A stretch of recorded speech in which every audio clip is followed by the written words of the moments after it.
करम ही किस्मत चैनल की तरफ से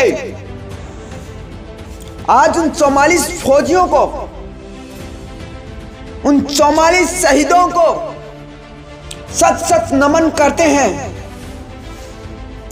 आज यदि उस कहानी को स्मरण करेंगे तो फिर भी आंखों में आंसू आए बिना नहीं रहेगा, पर उनको हमारी तरफ पुनः एक बार सच सच नमन करते हैं। आज की कहानी है और कहते हैं कि कहानी बड़े लोगों की लिखी जाती है, पर यह कहानी है देश के भिखारियों की, यह कहानी है देश के गरीबों की, यह कहानी है देश के राजनेताओं की, यह कहानी है भारत देश की। और आज मैं इस वीडियो में आपसे वो मांगूंगा जो मैंने आज तक अपने बाकी वीडियो में नहीं मांगा। अब इस वीडियो को अंत तक देखिएगा और आज जो भी बात होगी वो पूरे दिल से होगी। आज मैं कोई पर्चा खोलकर आपके सामने पढ़कर नहीं सुनाऊंगा। आज दिल से बातें होंगी। आज भारत देश की बातें होंगी कि भारत देश क्या है। पर सवाल उठता है उन भिखारियों का, सवाल उठता है उन भिखारियों का जो दर दर भीख मांगते हैं। उनमें से कईयों के पैर नहीं है, कईयों के हाथ नहीं है और कईयों के शरीर इतना कमजोर है कि वो चलने योग्य भी नहीं है। और मैं आज किसी भी पार्टी के पक्ष में नहीं बोल रहा हूं और मेरा ये वसूल है कि मैं किसी भी पार्टी के पक्ष में नहीं बोलता हूं और वैसे भी मैं तो वोट देने योग्य भी नहीं। आज मैं बोल रहा हूं इंसानियत के नाते और आज आप सुनो भी इंसानियत के नाते। तो मुझे ये देखना है कि आप किस तरीके से सुनते हैं, क्योंकि आज पहली बार इस वीडियो में मैं आपसे मांगता हूं शेयर, मैं आपसे मांगता हूं कि आप इस वीडियो को देश के कोने कोने में फैलाएंगे, क्योंकि यह सवाल मेरा नहीं, यह सवाल भारत देश का है। यह सवाल है भारत देश का, इसलिए आपको इस वीडियो को फैलाना होगा। यह वीडियो जाना चाहिए देश की सरकार के पास, यह वीडियो पहुंचना चाहिए। और मुझे जब मैं ये सोचता हूं ना कि ऐसे भिखारी भी इस देश में हैं, तब भीगे कपड़े की तरह मेरी आंखों में नमी आ जाती है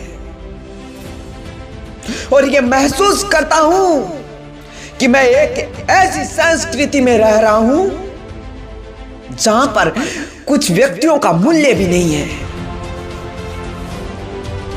वो अपनी आर्थिक स्थिति के वजह से फांसी, जहर आदि का सहारा लेना पड़ता है। तब मुझे ये सोचकर लज्जा महसूस होती है, पर यहां के लोग तो मारपीट, पत्थरबाजी के अंदर पड़े हुए हैं, अशांति फैला रहे हैं, सिर्फ इसलिए कि किसी को हिजाब पहनना है तो किसी को भगवा। अरे कपड़ा शरीर के अंगों को ढकने के लिए बनाया जाता है, शरीर के अंगों को ढकने के लिए। और मैं किसी धर्म को नष्ट नहीं कर रहा हूं, मैं किसी धर्म को नष्ट नहीं कर रहा हूं। आपके राम खुश हो रहे हैं, आपके अल्लाह अकबर खुश हो रहे हैं। आप जितना देश में शांति फैला रहे हैं, अशांति फैला रहे हैं, आपके राम अल्लाह अकबर खुश हो रहे हैं। इसी नाते आपको अशांति फैलानी चाहिए, आपको देश की स्थिति बिगाड़नी चाहिए, आपको कपड़े, हिजाब, भगवा के लिए लड़ना चाहिए, क्योंकि आपके राम खुश हो रहे हैं। और जितना आप देश में अशांति फैलाएंगे, उतने आपके राम खुश होंगे, उतने आपके अल्लाह अकबर खुश होंगे।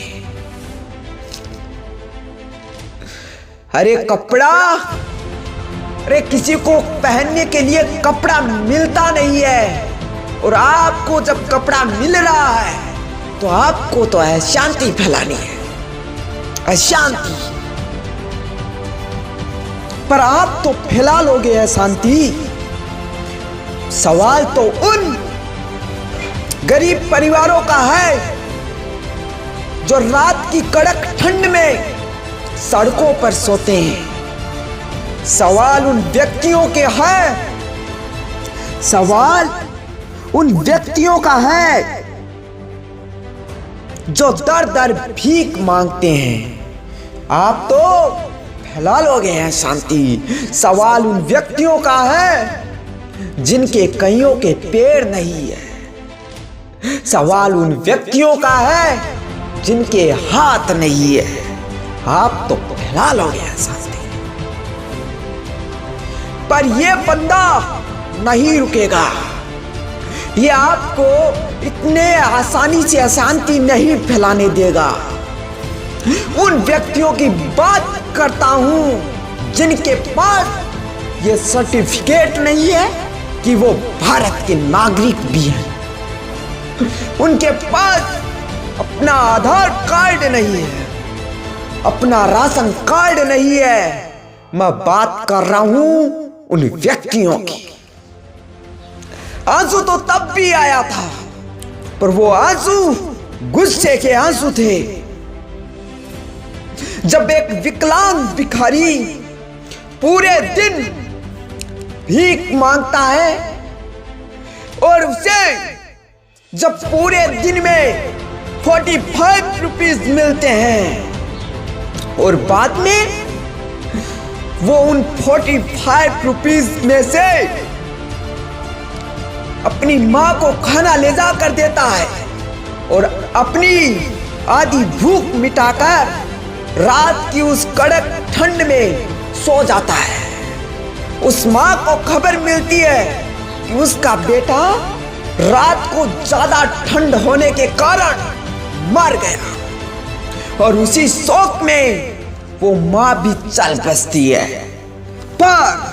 पर सवाल ये कि देश की सरकार को, देश के राजनेताओं को, देश को ये पता भी नहीं कि दो मां बेटे आपकी कमी से चल बसे हैं। उनको ये लेना ही नहीं, कुछ देना ही नहीं। यहां तो कैसे लेना देना होगा?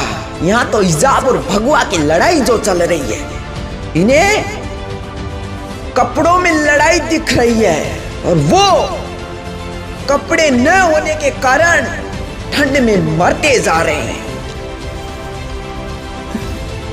अरे आपको राम ने, अल्लाह अकबर ने खाने के लिए रोटी दी है, पहनने के लिए कपड़े दिए हैं, सोने के लिए मकान दिया है, तो क्यों फैला रहे हो अशांति? क्यों? जानना चाहता है ये देश का एक छोटे से कोने में रहने वाला बच्चा जो कक्षा 11 में पढ़ता है और अभी भी स्कूल से आकर शांति का पाठ पढ़ कर आया है। इन्हीं बच्चों को शांति का पाठ पढ़ा रहे हो, और उन्हीं के माता पिता, उन्हीं के बड़े भाई बहन, उन्हीं के बहुत ज्यादा ज्ञानी राजनेता यहाँ आंदोलन कर रहे हैं, लड़ाई कर रहे हैं, झगड़ा कर रहे हैं, इसलिए इस देश के इस बच्चे को ये शिकायत है अपने माता पिता से, शिकायत है अपने बड़े भाई बहनों से, शिकायत है देश के राजनेताओं से कि क्यों हमें शांति का पाठ पढ़ाया जा रहा है और क्यों आप अशांति फैला रहे हो। इससे अच्छे तो वो आतंकवादी होते हैं जो अपने आप को भी और अपने बच्चों को भी अशांति का पाठ पढ़ाते हैं। इसलिए दोस्तों, आज की ये सरकार, आज की राजनेता, और मैं ये नहीं कह रहा कि यहाँ समाजवादी पार्टी है, यहाँ भारतीय जनता पार्टी है या कांग्रेस है, ये होती तो ऐसी स्थिति नहीं होती। सबके सब नालायक लगते हैं मुझे, सबके सब, क्योंकि ये लोग गरीबों को बहुत छोटा समझते हैं, पर ये भूल जाते हैं कि 5 रुपए का पेन भी 5 करोड़ का चेक भरने के लिए काम आता है। ये भूल जाते हैं देश की जनता को, देश की गरीब जनता को, क्योंकि गुस्सा तो इसको तब भी आया था जब एक भिखारी ने एक राजनेता से जाकर भीख मांगी, पर उस राजनेता ने उस भिखारी की तरफ देखा भी नहीं, क्योंकि गुस्सा तब भी आया था जब बिना देखे एक आलीशान कार में जाकर विराजमान हो गए साहब। गुस्सा तो तब भी आया था, पर अफसोस